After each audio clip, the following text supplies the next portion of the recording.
En nuestro último reportaje de hoy vamos a cambiar de continente y nos vamos a acercar hasta Sudáfrica. Ayer sábado llegó a España en visita oficial el líder del Congreso Nacional Africano, Nelson Mandela. Su país se debate en estos momentos entre la agonía del régimen del apartheid y una ola de violencia que está llevando en los últimos meses a un trágico enfrentamiento entre tribus rivales.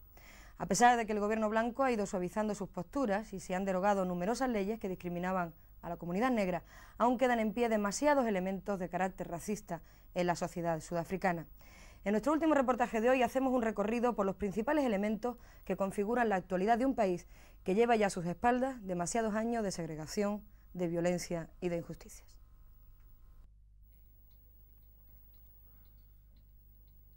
Durante 42 años ha sido la vergüenza de África y el paria del mundo. Se trata de un país con multitud de pueblos.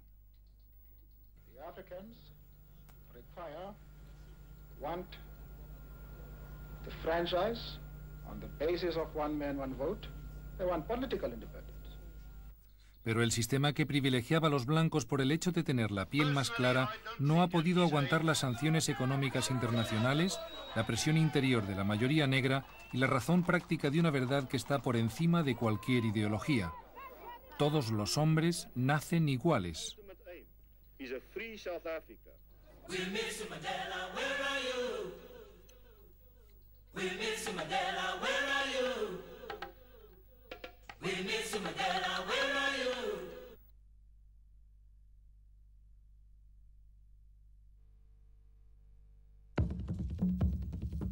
Entre la liberación de Nelson Mandela y la abolición de las últimas leyes del apartheid han pasado 17 meses. The walls of apartheid are falling. Our victory is assured. Our victory for every South African. It is only discipline past action. La velocidad del cambio ha corrido al ritmo vertiginoso de la historia del siglo XX y con el mismo fondo de violencia.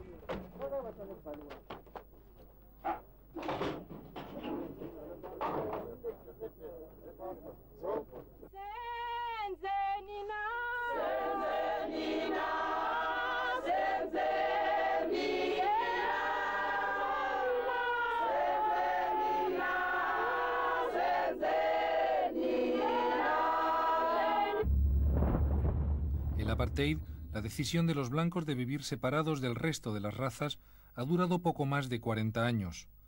Los gobiernos sudafricanos no han admitido nunca la práctica de una política racista.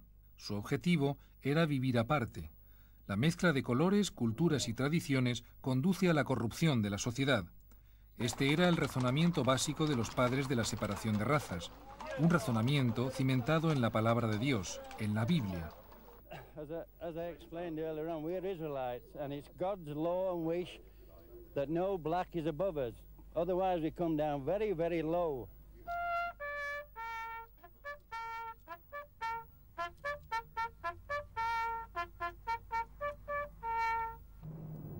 Pero la virtud que los blancos querían conservar incólume dejaba de importar cuando se trataba del trabajo. La separación de blancos, negros, mestizos y asiáticos afectaba visiblemente el paisaje urbano, pero había un apartheid menos perceptible y que no tenía ninguna justificación teológica, el laboral. Durante largos decenios, los trabajadores blancos han ganado hasta 5 veces más que los negros.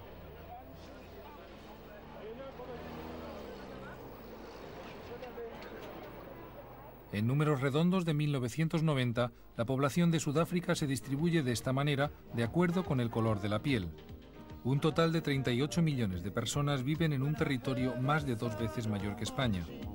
De ellos, 28 millones son negros de hasta 8 etnias distintas. 3,5 millones son mestizos. Cerca de 1,5 millones asiáticos con un fuerte predominio de los hindúes. Y 5 millones son blancos, más de la mitad afrikáner, descendientes de los colonos holandeses del siglo XVII y el resto ingleses, con pequeñas cantidades de migrantes europeos de este siglo. Estas cifras incluyen a los habitantes de Transkei, 3 millones, Ciskei, 2 millones, Bophuthatswana, 2,5 millones y Venda, medio millón, que teóricamente son repúblicas independientes, aunque ningún país las reconoce. En ellas, el gobierno de Pretoria situó a los negros que no necesitaba. Haciéndoles extranjeros, se libraba de unos ciudadanos que consideraba indeseables.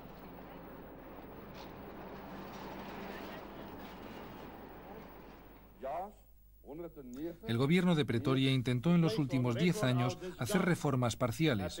Creó 2 cámaras en el Parlamento para mestizos y asiáticos, pero sin autonomía legislativa.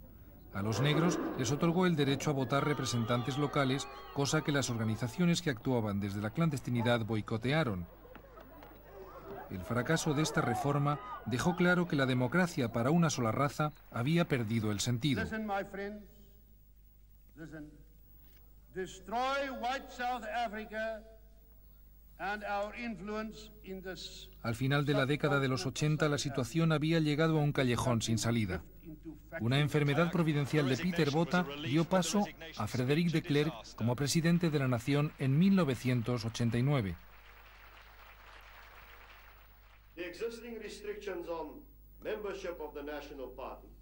De Klerk dirigió el país hacia el desmantelamiento del apartheid con una habilidad y una valentía poco comunes.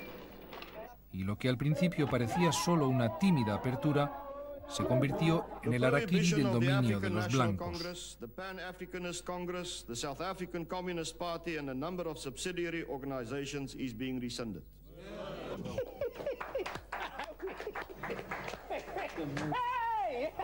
I wish to put it plainly that the government has taken a firm decision to release Mr. Mandela unconditionally.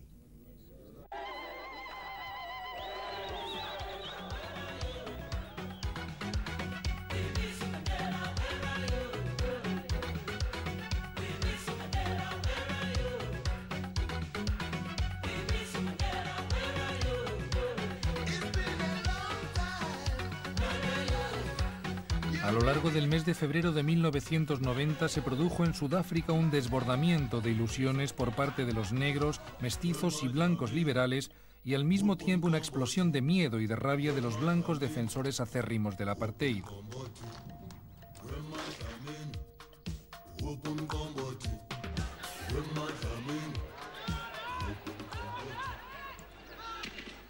And we will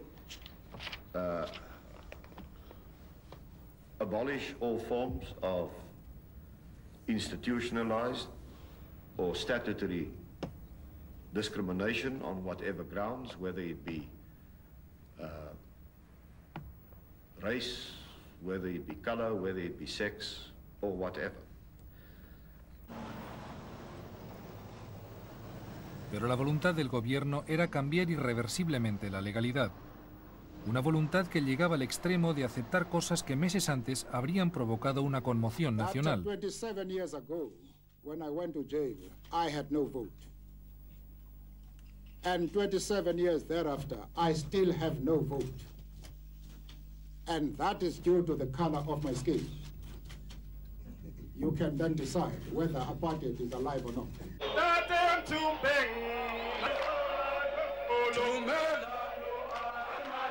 El apartheid quizá estuviera exhausto ya, aunque no muerto, pero había dejado una terrible herencia. De golpe estalló la violencia.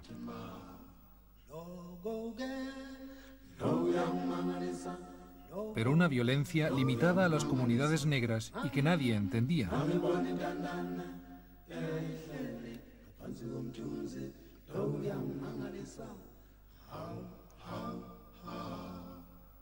Al acabar el año 1990 se hablaba ya de 3.000 muertos, una cifra que superaba con mucho las víctimas fatales que había causado la represión del apartheid.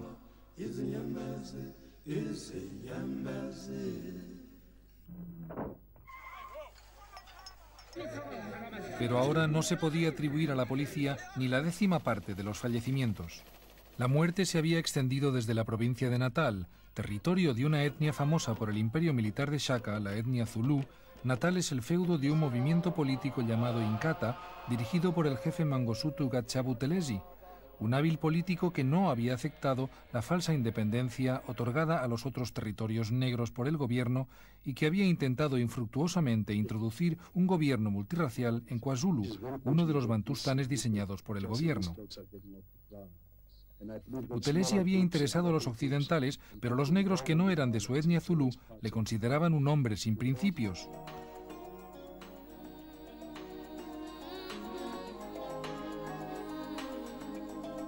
Hacia la mitad de la década anterior, el Congreso Nacional Africano, la fuerza mayoritaria entre los negros, inició una campaña de expansión en la provincia de Natal. La reacción de Inkatha fue la violencia.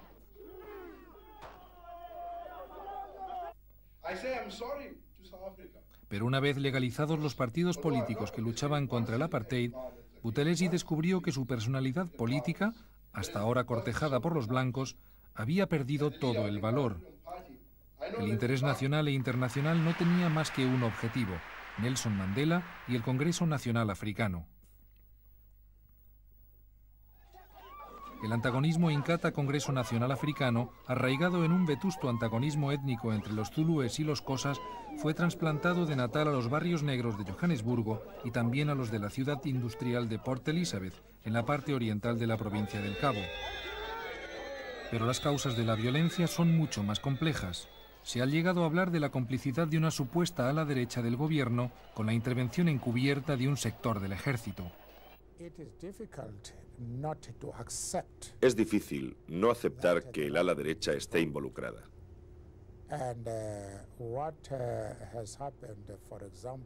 Tenemos el ejemplo de los chabolistas de Jutgevonden, donde alrededor de 1000 granjeros atacaron a los chabolistas negros, y otros incidentes que han tenido lugar en el pasado.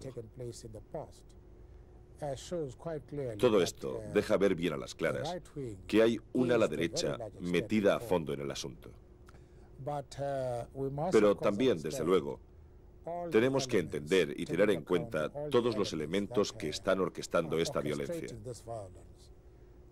Como ya he dicho en otras ocasiones, hay un elemento de lucha facciosa protagonizada por organizaciones negras. Hay el tema de esa oscura tercera fuerza, y hay el tema del uso de métodos inaceptables y de las implicaciones de los servicios de seguridad del Estado. Y también está el tema de la connivencia del gobierno. En los comienzos de este año, Mandela dijo que si en lugar de 1000 negros hubieran muerto 100 blancos en un estallido de violencia, el gobierno habría caído. La gran mayoría de las muertes en los barrios negros del Witwatersrand tienen lugar en las inmediaciones de lugares como este. Una residencia de trabajadores solteros donde se hacinan hasta 10 veces más personas de las que cabrían en condiciones normales, si es que a esto se le puede llamar normalidad. Lo más chocante de la violencia es que se produce como un siniestro goteo regular, de manera que la mayoría de la población de un barrio como Soweto puede no enterarse de muchas de las batallas que estallan de cuando en cuando. Paralelamente a este derramamiento insospechado de sangre, desde la liberación de Nelson Mandela se produjo el proceso de negociaciones para la transformación de Sudáfrica en una democracia universal. El proceso formalmente no ha comenzado. De hecho, el Congreso Nacional Africano se retiró el mes de mayo pasado de las conversaciones, alegando que el gobierno no había cumplido con las condiciones necesarias para sentarse a negociar la nueva constitución.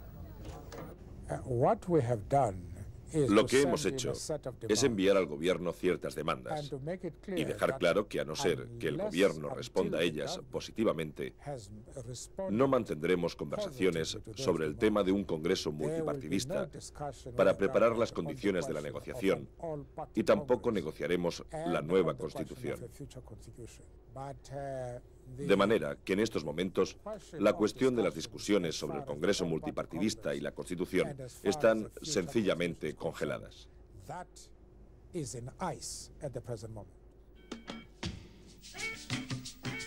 Las condiciones se fijaron en agosto de 1990 con los acuerdos de Pretoria. El CNA se comprometía a abandonar la lucha armada a cambio de la liberación de todos los prisioneros políticos y de la vuelta de los exiliados. Una vez cumplido este proceso, se iniciaría la negociación constitucional.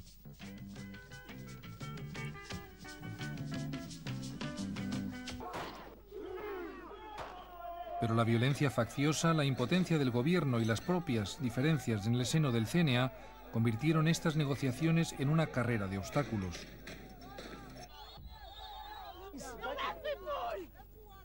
La cuestión de las diferencias internas del CNA se hizo pública durante el Congreso Extraordinario de diciembre, cuando los delegados rechazaron la propuesta de la dirección que sugería el levantamiento de las sanciones con que la comunidad internacional castiga a Sudáfrica desde hace años. En aquel momento se vio que la base se había radicalizado sin que la dirección en el exilio o en la cárcel se percatara. No existe ningún tema clave en el Congreso Nacional Africano en el que haya diferencias tan grandes que no podamos resolverlas. Uno de los mejores ejemplos es nuestro último Congreso Nacional, que se celebró el mes de diciembre del año pasado. Comenzamos con diferencias en una serie de temas, pero acabamos por ponernos de acuerdo pacíficamente. Por eso, es incorrecto exagerar las diferencias de opinión sobre algún tema en particular y transformarlas en diferencias irreconciliables en la dirección. Eso no es verdad. Las dramáticas reformas del presidente de Klerk han cambiado irrevocablemente las leyes y la política sudafricanas, pero han tenido poco efecto en la mayoría de los barrios negros y especialmente en los más marginados. Las principales víctimas de Sudáfrica son los 7 millones de negros que sobreviven en barrios de chabolas a lo largo del país, una cantidad que excede la población total blanca de 5 millones. La pobreza en la práctica excluye la participación. Muchos negros no tienen dinero para comprar viviendas en las áreas reservadas hasta hace poco para los blancos. Ni siquiera pueden leer o escribir para aspirar a lugares de trabajo de los cuales se mantenían alejados por el color de la piel. Desde luego, estos temas son muy importantes.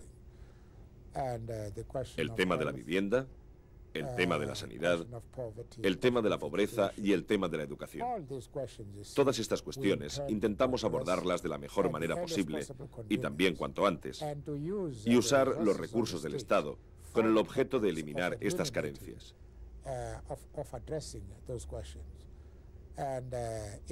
Pero es difícil para nosotros hacer público un plan de trabajo, porque para eso uno necesita recursos, si uno quiere quedar bien. Y el asunto es que no tenemos esos recursos. Pero estamos haciendo todo lo que podemos para persuadir a las empresas y también al gobierno para que aborden este tema. Esto es todo lo que podemos hacer de momento. Al margen de este abismo económico entre la población de origen europeo y la africana, el apartheid ha dejado en la sociedad sudafricana lastres graves y pesados. Uno de los problemas que hacen más difícil el futuro del país es el de la educación.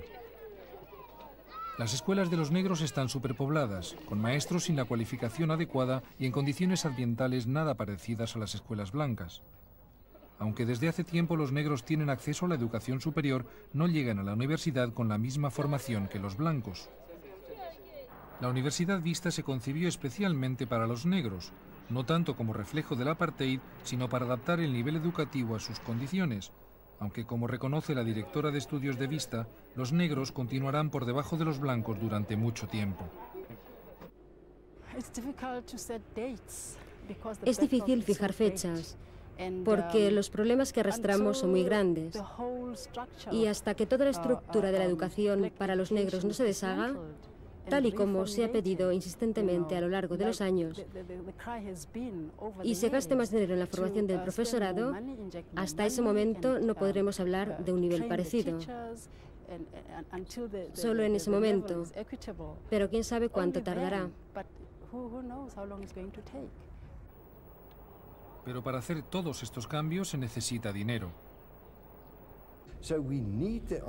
Necesitamos empresarios, necesitamos propietarios de fábricas, necesitamos inversores, necesitamos capital.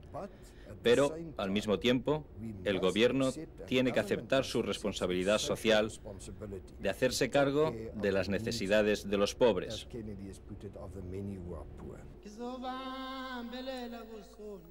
Sin embargo, la visión que el Congreso Nacional Africano tiene de los programas económicos varía a causa de una obvia diferencia política. Para los negros, el final del apartheid será una nueva constitución que les dé el derecho al voto. Mientras tanto, Mandela considera esencial el mantenimiento de las sanciones y en la entrevista que le hicimos en Johannesburgo se dirigía directamente al gobierno y al pueblo español. Necesitamos el apoyo más general en el tema del mantenimiento de las sanciones. La Comunidad Europea cometió un grave error al decidir el levantamiento de las sanciones, porque el gobierno sudafricano se ha visto forzado a hacer cambios solo debido a la presión.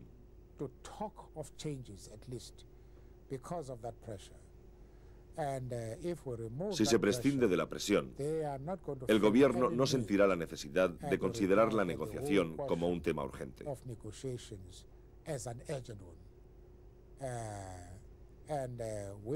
Nos gustaría, en consecuencia, que el gobierno y el pueblo español se unieran a la comunidad internacional en el mantenimiento de las sanciones, tal y como se pronunció el Parlamento Europeo, y que vuelvan a formar parte de las naciones de Europa que están por el mantenimiento de las sanciones.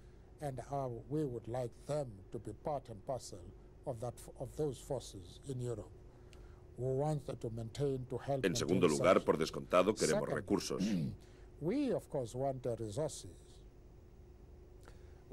En el continente africano hemos conseguido recoger unos 15 millones de dólares y en Asia 21 millones. Eso aparte de la ayuda material que nos dan los mismos países.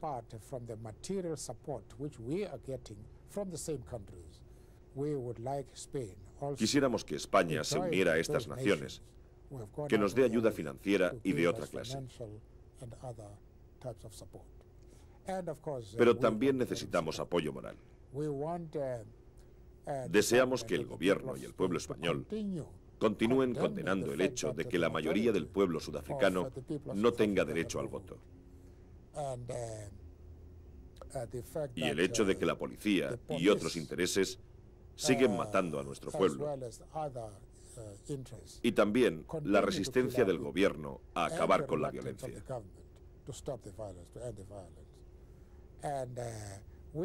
En definitiva, no queremos que ustedes tomen ninguna decisión sin consultar antes a los que comenzamos el proceso de negociación y a los que se nos ha negado los derechos humanos más básicos. El paro entre los negros ha crecido en los últimos años debido a la crisis económica que afecta sobre todo a las minas. A pesar de todo y a causa de la necesidad de cubrir demandas y servicios de millones de personas, ha aparecido una fuerte, aunque reducida, clase media negra que también vive en Soweto. Estas casas están en el barrio de Diepkloof, que junto con algunas partes de Orlando son las zonas residenciales de Soweto. La posibilidad de ampliar este pequeño sector privilegiado de la población negra depende mucho de la habilidad de los futuros gobernantes para evitar los errores que han arruinado el resto de África. Sería muy difícil precisar cuáles serían las primeras medidas que tomaría un gobierno del Congreso Nacional Africano. Nuestra política se estableció mediante la Carta de la Libertad. La preocupación de un nuevo gobierno negro será introducir esta política. Pero la forma de hacerlo depende de las condiciones que se den cuando lleguemos al poder. El Congreso Nacional Africano fijó el año 1955 una especie de constitución llamada Carta de la Libertad, con un proyecto económico basado en las nacionalizaciones. A pesar de la ruina del modelo soviético que inspiró este documento, el CNA no se ha querido pronunciar sobre planes detallados. Menos reticente a los detalles es el actual gobierno, preocupado porque el proceso de transformación hacia la sociedad democrática no se le vaya de las manos. Creo que es muy importante que cualquier gobierno, también un gobierno de transición, se preocupe por la estabilidad. Hemos de mantener la ley y el orden, porque si no, la violencia que desgraciadamente tenemos en Sudáfrica ahora, si esa violencia sube, no podremos dedicar nuestra atención al crecimiento económico. Hemos de mantener un crecimiento económico, porque sin los recursos financieros necesarios no podremos tener en cuenta las necesidades de los pobres.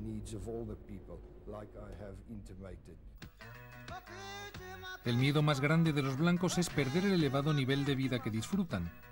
Ante la incertidumbre del futuro y el paro que afecta sobre todo a la población negra, se dejan arrastrar por una obsesión defensiva que no refleja la realidad diaria del país, bastante pacífica al margen de los estallidos de violencia en los barrios negros. La infraestructura económica de Sudáfrica podría asumirla cualquier país occidental, aunque la mayoría de la población se encuentre excluida de sus ventajas. Pero hace más fácil la posibilidad de un crecimiento económico que el resto de los países de África tardarán en conseguir. Pero en general domina el optimismo, un optimismo reflejo del himno nacional africano de los negros que pide a Dios, con humildad e inocencia, la bendición del continente.